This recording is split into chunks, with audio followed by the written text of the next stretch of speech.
Hey there.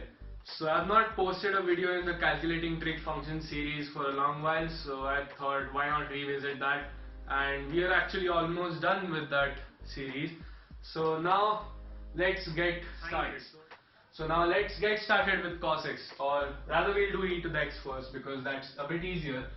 So for e to the power x, we want a polynomial p of x, so such that p of x is equal to the sum from n equals 0 to infinity of the nth derivative of e to the power x evaluated at x equals 0 times x to the n over n factorial. So that is what we want, and now you can notice one thing, that the nth derivative of e to the x is going to be e to the x itself for any value of n, and since we are evaluating it at 0, so we can just say this is e to the power 0, which is just 1. So this entire thing, so I'll recircle it a bit, so this entire thing is always going to evaluate to 1. So we can safely say that e to the x is the summation from n equals 0 to infinity of x to the n over n factorial. This entire thing is just 1, so we can ignore that. And that is like, if you write it out instead of using the summation operator, you will get 1 over 0 factorial plus x over 1 factorial plus x squared over 2 factorial plus x to the third, over 3 factorial. Oops. And so on. So now e to the x is that, and keep in mind that 0 factorial is just 1, it's not 0, so we are not dividing by 0 there's nothing controversial here. Chill. So now e to the x is this thing, and if you remember a few videos back, I defined e to be the number which is the limit as n goes to infinity of 1 plus 1 over n to the power n. So this is what I defined e to be in a few videos back, but now we can say that we have one more definition for e, and that is that if you put x equals 1 over here, you just have e to the power 1 on the LHS, which is just e. So e, which is equal to e to the power 1, of course, is equal to 1 plus 1 over 1 factorial, 1 over 0 factorial actually, but doesn't really matter, plus 1 over 2 factorial plus 1 over 3 factorial, and so on. So that is the number e, which is quite interesting because it's not at all obvious why these two definitions, like these two things, are equivalent, but indeed they are. So now that we have the Taylor series for e to the x, now let's move on to cos x. So I'll get rid of some stuff right here. Okay, so now let's get started with cos x. So we want, once again, cos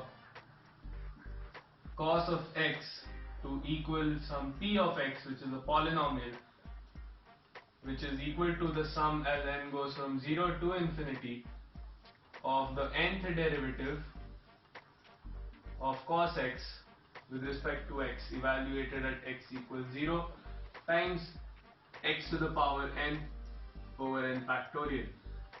So now how do we do this? First of all, we need to figure out what this thing is. So let's write down the first few derivatives of cos x. So first we'll write down the 0th derivative of cos x, which for any function the 0th derivative is defined to be the function itself, and then we have the first derivative of cos x, and that is of course minus sin x, and then we have the second derivative, which is the derivative of minus sin x, which is minus cos x, and then we have the third derivative of cos x, which is just minus cos x derivative is just sin x, and the fourth derivative of cos x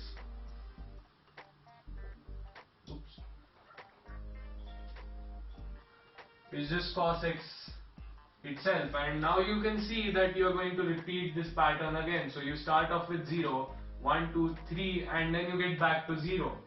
So this pattern is essentially going to keep repeating itself.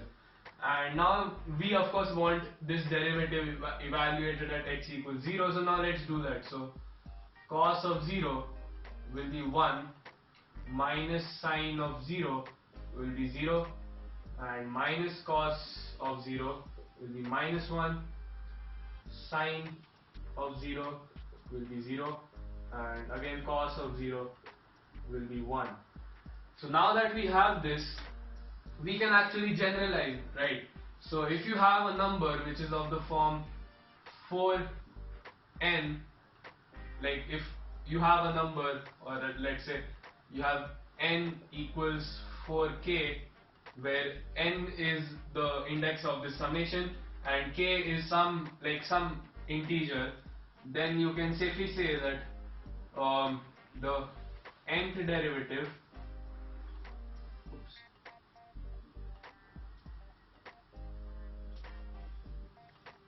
of cos x must be cos x itself, because of this pattern, right? So you have 0 times 4, so that's cos x, then you have 1 times 4, which is again cos x, and if you do 2 times 4, you'll again get cos x, and this will continue on till infinity.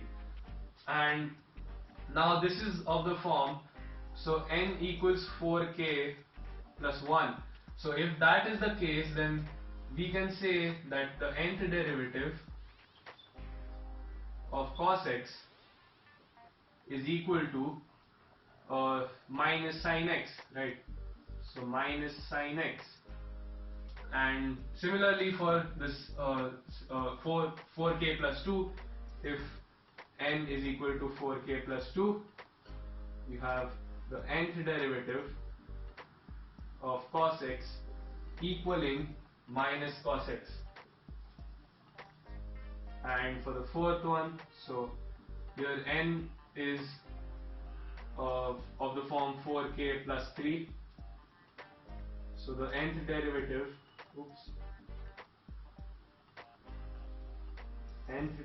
of cos x in this case will always evaluate to sin x. Like no matter what value for k you put, this will always be true. So now we can break up this summation into a few more summations. So any number from between 0 and infinity can be of one of these 4 forms, right? Either it can be a multiple of 4, or it can be 1 more than a multiple of 4, or 2 more than a multiple of 4, or 3 more than a multiple of 4. There is no other choice.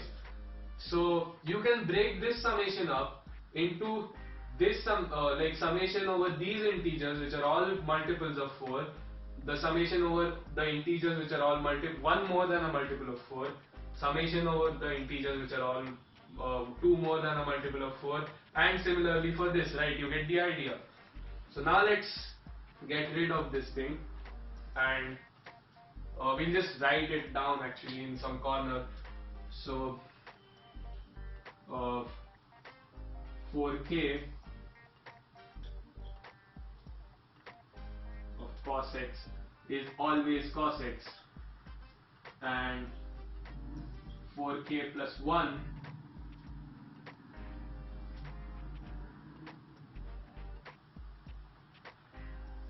is minus sin x.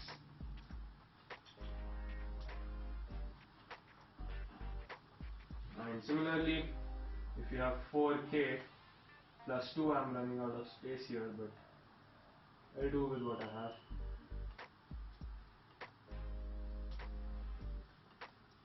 So that is minus cos x, right? Yeah. So I'll write it down here, minus cos x, and let's see if I can fit this here. It's quite a challenge actually.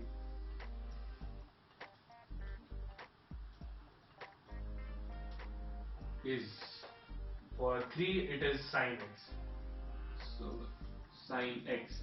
And now that we have this written down, we'll box it out because this is important, and now we can get rid of all of this so that we have some space.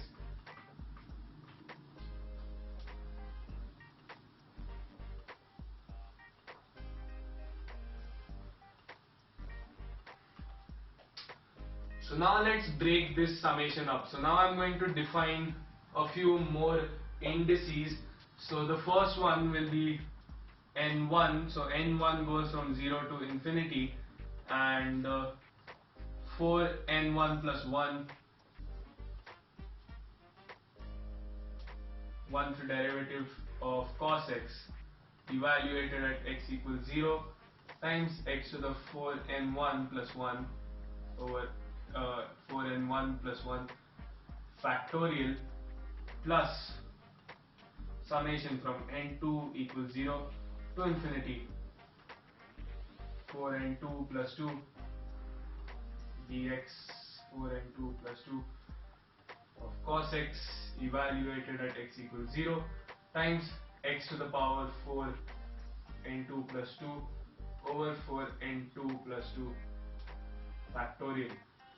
And we have two more terms which are similar. So 4n3 plus 3 over 4n3 plus 3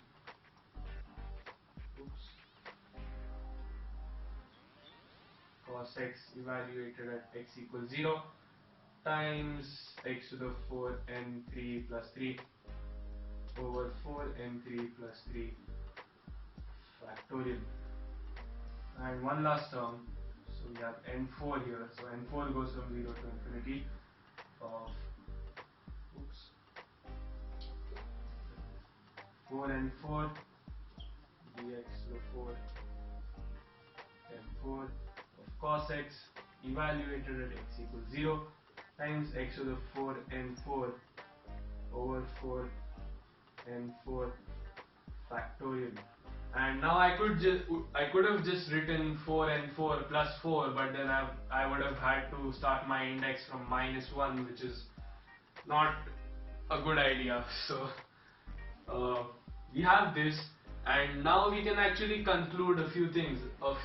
Two of these summations are going to vanish, and which two I'll tell you. So basically all the summations which have sin x, like basically any number which is of the form 4k plus 1, if you take that numberth derivative of cos x, you're going to get the derivative of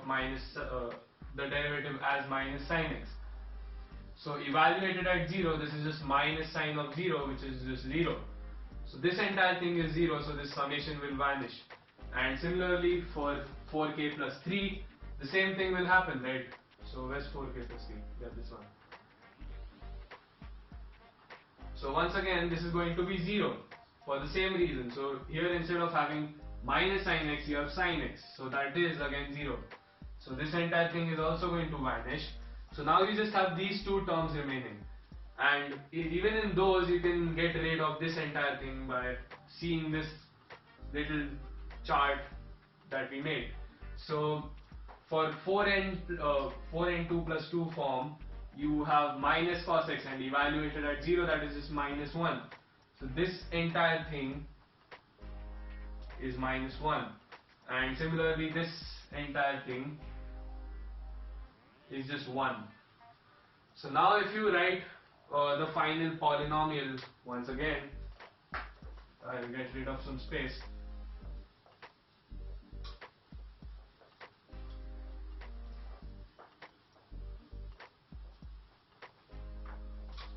Board is getting dirty. So we have the summation. So now only this one and this one are going to remain. So summation, this is of the form 4k. So n4 goes from 0 to infinity of the 4n4th derivative. So dx 4n4 of cos x. Oops, I didn't have to write that. Okay, so now evaluated at 0, this is just going to become 1, so I don't have to write that again. So 4n4 over 4n4 factorial, and then we subtract the summation from, so this one is going to be the 4k plus 2, wait, yeah, 4k plus 2. So n2 goes from 0 to infinity of x to the 4 n2 plus 2 over 4 n2 plus 2 factorial. So I hope you understood why I subtracted it, because this is going to evaluate to -1 at x equals 0. So we have cos x equal to this. So now let's write it out, because this summation form is a bit abstract, right? So now we can actually get rid of this stuff.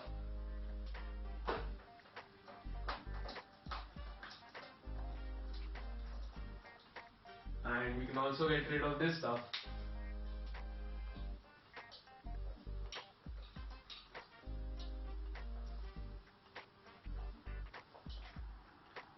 Okay, so now we have e to the x equal to 1 plus x plus x squared over 2 factorial plus x cubed over 3 factorial plus x to the 4th over 4 factorial plus x to the 5th over 5 factorial 6 factorial, and I'll write one last one, so the 7 factorial, and of course dot dot dot. And we have sin x. So if you remember from the previous video, so sin x we got as x minus x cubed over 3 factorial plus x to the 5th over 5 factorial minus x to the 7th over 7 factorial, and plus so on. And we just found out cos x, and that will turn out to be 1 minus x squared over 2 factorial plus x to the 4th over 4 factorial minus x to the 6th over 6 factorial, and so on. So now you can see, right, so this is just 0, this is 4, and this is 2, this is 6. So now you have 0, which is of the form 4k, so you have the term as positive. This is of the form 4k plus 2, so the term is negative. 4k, so this is positive. 4k plus 2, negative.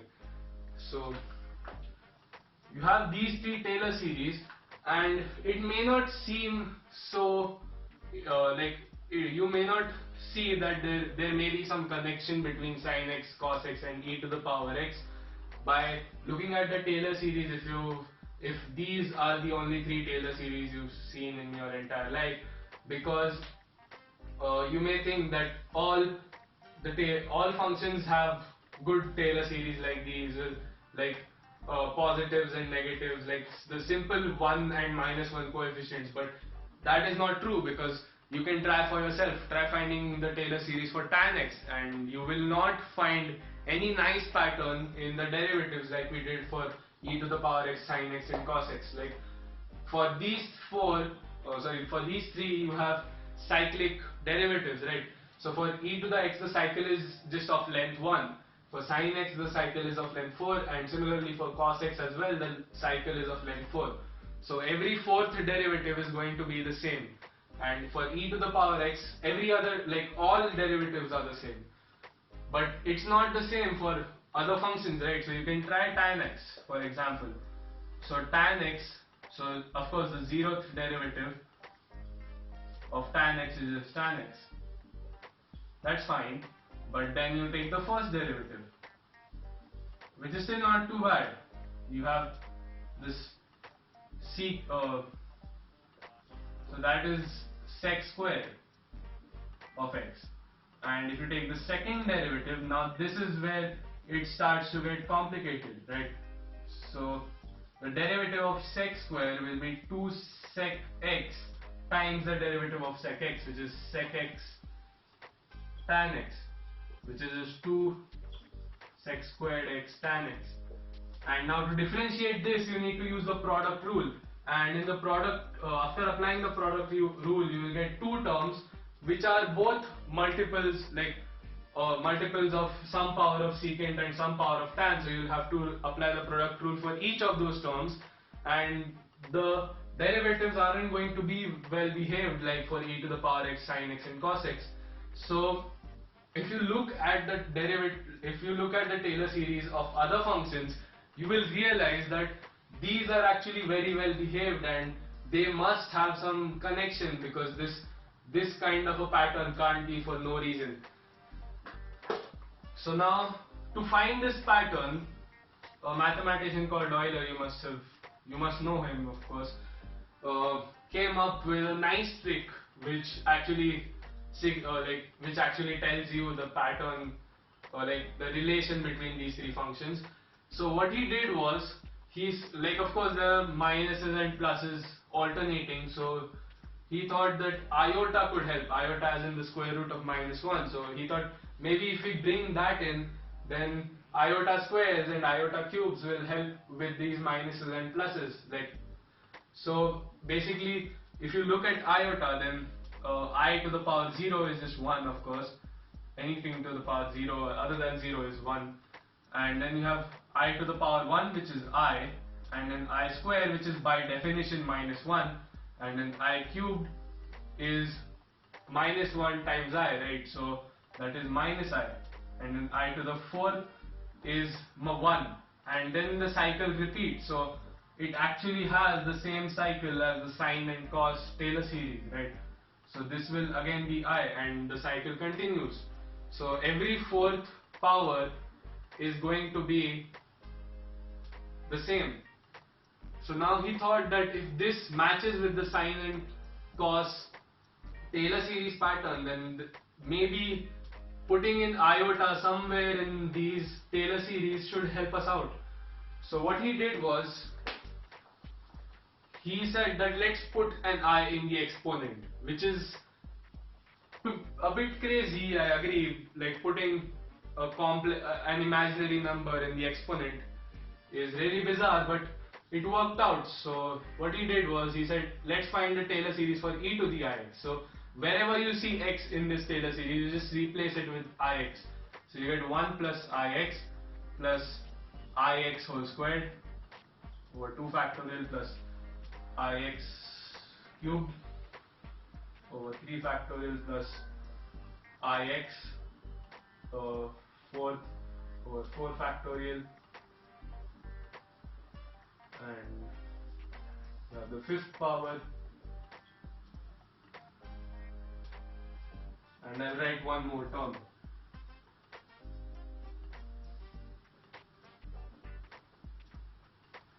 So now he said, okay, so e to the power ix looks something like this. So now let's simplify it a bit, because we know what these powers of I are going to evaluate to, right? So we have 1 plus ix, these two remain the same, and now I square by the definition of I is just -1, so minus x squared over 2 factorial. Then I cubed, as we saw, is -I, so minus I times x cubed over 3 factorial. And now I to the 4th is +1, because it has a cycle of 4, right?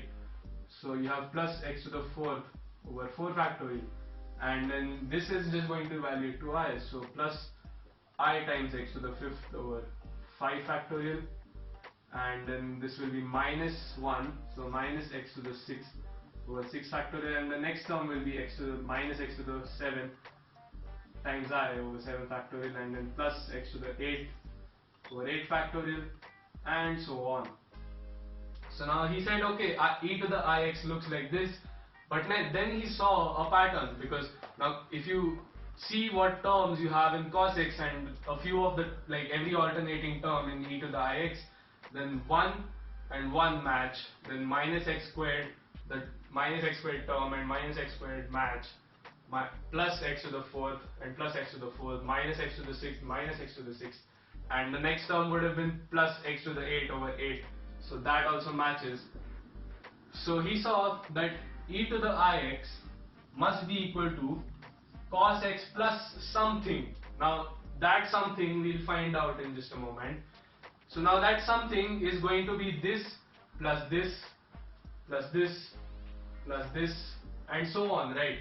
But now if you notice that this x and this x are the same, x cubed, x minus x cubed are the same, plus x to the 5th plus x to the 5th, minus x to the 7th minus x to the 7th, and so on. But the only difference is that here you have a factor of I, here you don't have a factor of I.